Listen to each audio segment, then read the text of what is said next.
Well, beautiful speeches. We have to see the mechanism, though, because the way things stand now, the agreement will take us to a 3-degree world. And in most of the developing countries, that becomes 4 degrees. And quite obviously, that's absolutely unacceptable. That is a threat to our agriculture. That's a threat to our cattle grazing. That's a threat to our fishing, a threat to our forestries. So actually, we have to see results. And the results need something better than to say, oh, we'll spin the INDC wheel in 5 years and see if it comes up better. It won't come up better. And it won't come up better for the following reasons. If you're shooting for 2.7 as the median, you're not going to come closer to 2. You're going to go further away from 2. Also, a lot of developing countries have conditioned their INDCs on receiving finance, and that finance is nowhere to be seen.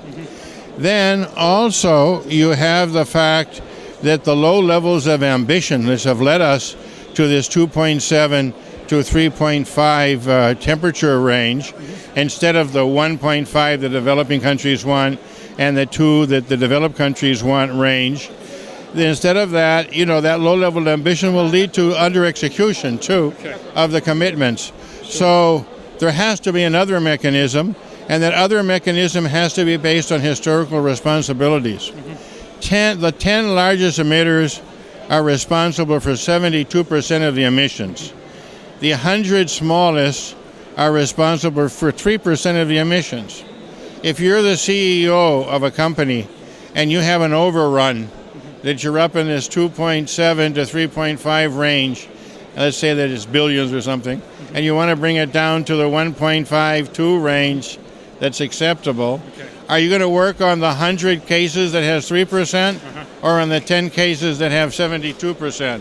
It's a no-brainer. Sure. The only way you can get that reduction is out of the big emitters. Prince Charles said something very interesting today, that it would only take a 1.7% reduction in consumption to put us on track.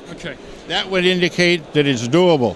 It's not doable because there's no willingness to make any sacrifices on the policy sphere, and that's why we have this very poor level of ambition. In many previous COPs, ALBA have shown their opposition to deals they think are brokered by the West and by the United States. But how much of a troublemaker will ALBA be at COP21?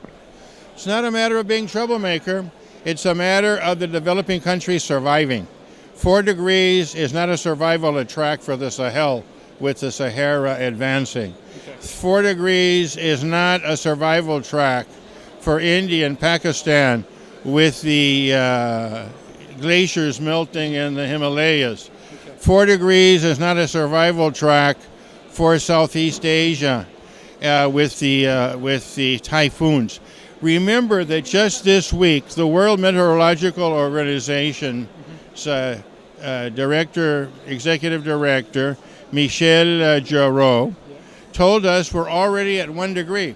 But is it not important that countries like Nicaragua and Venezuela get in their INDCs? You're yet to submit.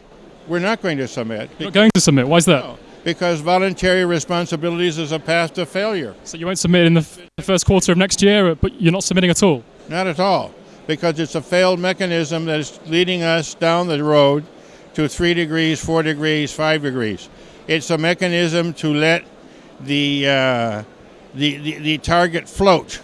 It's like if you have a fixed interest and a floating interest. This will float according to whatever comes out of the INDCs. But some might say that isolates you at talks and means you haven't got a seat at the table if your INDC isn't in. Do you see it that way? We don't want to be accomplice to taking the world to 3 to 4 degrees and the death and destruction that represents. Paul, thanks very much for your input. You're welcome. Thank you.